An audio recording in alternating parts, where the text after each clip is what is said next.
friends, donors, supporters. Headlines of the Times and the FT today are about Brexit. New York Times is about US national debt and social security. The Independent about healthcare crisis in England.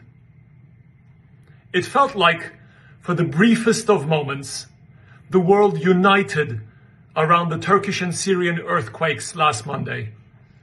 But understandably, every country has their own problems, and the world has moved on.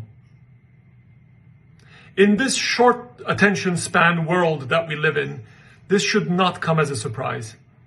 But for those of us involved with the earthquake, and I don't just mean those on the ground, tirelessly working day and night for emergency relief efforts, I also mean those of us that were glued to our phones, trying to follow every detail and absorb every photo. We have not moved on. And in fact, I feel we've now left a part of ourselves out there in the cold, among the snow, permanently, alongside the survivors or the tens of thousands of people that lost their lives or remain buried among the rubble. Then there are nearly 15,000 of you worldwide that have supported our campaign, helping us raise close to £1.4 million. And this is an update for you on our campaign and our current priorities.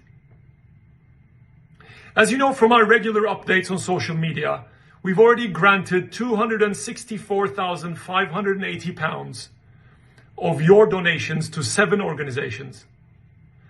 Early grantees were of course focused on search and rescue, and then on emergency relief efforts covering desperate needs such as food, clean water, mobile toilets, container homes for healthcare workers, and other urgent needs.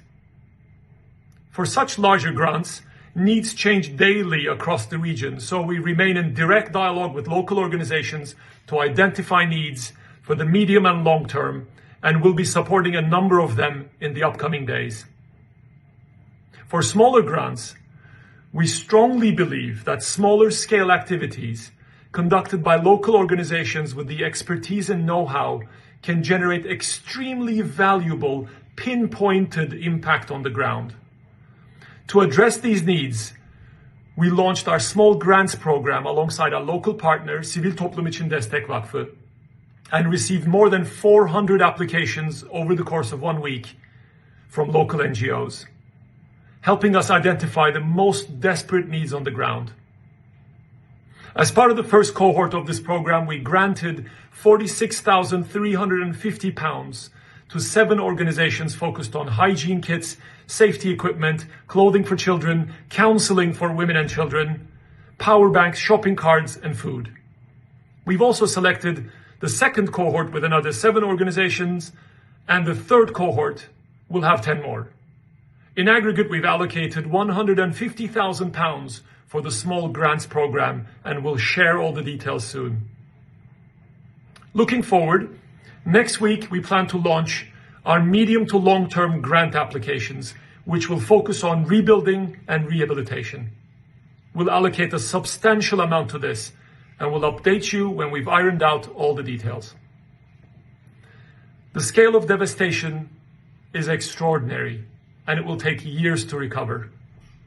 And civil society will continue to play a critical role in the months and years ahead. Our system to collect applications, identify needs, and provide grants is working well. And your generous donations have already positively impacted many, many lives. So we want to continue raising funds and will greatly appreciate you continuing to support our campaign.